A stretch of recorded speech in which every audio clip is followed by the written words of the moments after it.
Hi Nani. Hello Mohan Krishna గారు. Sir ఏం లేదు సార్, నాకు చిన్న డౌట్. అష్టాచెమ్మ 8 years అవుతుంది కదా, సాధారణంగా మర్డర్ చేస్తేనే 7 ఏళ్ళకి బయటకు వచ్చేస్తారు. 8 ఏళ్ళైనా కూడా మీరు మా ఎందుకు తిన్నది అంటే 8 ఏళ్ళు అయింది కాబట్టి 7 ఏళ్ళ తర్వాత బయటకు వచ్చాను జైలు వచ్చి కాబట్టి మళ్ళీ కొత్తది నేరం చేద్దామని సో 2023లో మళ్ళీ మీతో ఎక్స్పెక్ట్ చేయొచ్చా? ఈ లోపల కూడా ఎక్స్పెక్ట్ చేయొచ్చు. ఈసారి ఇది పెద్ద నేరం కాదు, పైగా చేసిన నేరమే మళ్ళీ చేస్తే శిక్ష లేదు దానికి. నీకు తెలుసలేదు, చట్టానికి కళ్ళు లేవనే సినిమాలో చెప్పాడు ఇది మనకి.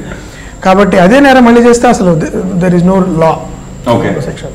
బట్ ఎనీవే 2008 తర్వాత మళ్ళీ మనం ఇలా కలిసి పనిచేయడం అనేది ఈ విధంగా జరుగుతుందైతే నేను అనుకోలేదు. అంటే ఇలా జెంటిల్మెన్ అనే సినిమా చేస్తాము, దానిలో నువ్వు ఇలాంటి విభిన్నమైన పాత్ర చేస్తావని, అండ్ నానితో నేను మళ్ళీ అష్టాచెమ్మ తర్వాత ఇలాంటి సినిమా తీస్తాను.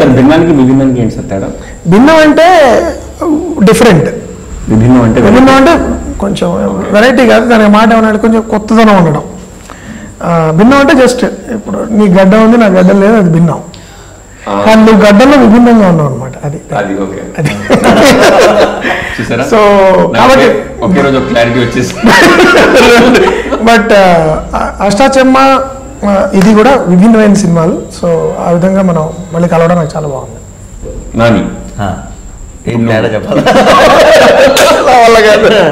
చాలా విన్నదే నేను ఏంటి అర్థం చేసుకోవడానికి ట్రై చేస్తున్నాను. మళ్ళీ కాదు, నా పుట్టినరోజు నాడు మన ఇద్దరు అష్టాచెమ్మ సినిమా చూసాను కదా కూర్చుని. అంటే నేను ప్లాన్ చేసుకోలే, ఏ ఊరికే వెళ్ళాం సరదాగా. బట్ ఇంకా ఏం చేసినా మజా ఉండేది కదా. ఆ రోజు మనం నిజంగా చాలా బోల్డ్ అన్ని విషయాలు చేసేది, బోల్డ్ అంత సో కాల్డ్ ఎంజాయ్ చేసిన ఆ కిక్ మాత్రం రాదు. అది ఎప్పుడు మర్చిపోయాను. చాలా రోజుల తర్వాత దాని గురించి కొంచెం మీరు అంటే మీ ఏ పుట్టినరోజు చూసారనేది తెలియకపోవచ్చు. ఈ మధ్య రీసెంట్ గా జరిగిన పుట్టినరోజు, మొన్న రీసెంట్ గా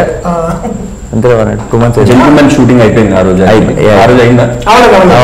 మేజర్ సీన్ జరిగింది. అదే ఆ రోజు షూటింగ్ అయిపోతే బర్త్డే కాబట్టి ఆ రోజు యాక్చువల్లీ నాని నన్ను చంపేశాడు అనుకుంటా అక్కడ. లేదు, కట్ కట్ కట్ నన్ను చంపేసి నా పుట్టినరోజు ఆ రోజు అప్పుడు కాదు అనుకుంటా. అలా అయితే డెఫినెట్ గా ఈ జోక్ అప్పుడే పడిపోయేది 100%. ఆ రోజు మీరు మాట్లాడుకుంటారు కదా కార్లో, జాగ్రత్త బ్రదర్. ఆ రోజు రోడ్ మీద అనుకుంటున్నాం. ఆ తర్వాత మీరు ఇద్దరు వేసేద్దాం అనుకుంటున్నప్పుడు కానీ వీడ్ ఐడియా కదండి. అంటే ఇంట్లో కూర్చుని అష్టాచెమ్మ చూస్తూ బర్త్డే సెలబ్రేట్ చేసుకోవడం నాకు తెలియదు. నాని చెప్పే వరకు సార్ సినిమాని కాకుండా ఐడియా రోజు మీ ఐడియా. కానీ అది ఎట్లా అంటే మీకు పర్సనల్లీ మీ ఇద్దరికి ఎలా అనిపించింది? Seriously speaking as a journey నాకు తెలిసి I should consider myself very lucky sir. ఎందుకంటే ఫస్ట్ సినిమా మంచి కథతో పడ్డం పాటు జనాలు ఆ నటనను accept lucky. Because first of all రెండు ఉన్నాయి. ఒకటి స్వార్థం. అష్టాచెమ్మ అనే సినిమాకి ఆనంద్గా ఇంకా ప్రపంచంలో ఎవరిని ఊహించుకోలేము. నేను నిజాయితీగా చెప్తున్నా, కంగారు పెట్టి జోకేసే మీద అయితే అయితే ముందు అసలు ఇంకెవరు న్యాయం చేసేవారు కాదు. అండ్ అష్టాచెమ్మ సక్సెస్ నిజంగా ఆ రేంజ్ లో ఉండేది కాదు 100%. ఇంకెవరు మారినా ఇంచుమించు ఆ రేంజ్ లోనే ఉండొచ్చు. ఆనంద్ మాత్రం ఓకే, అదొకటి మెయిన్.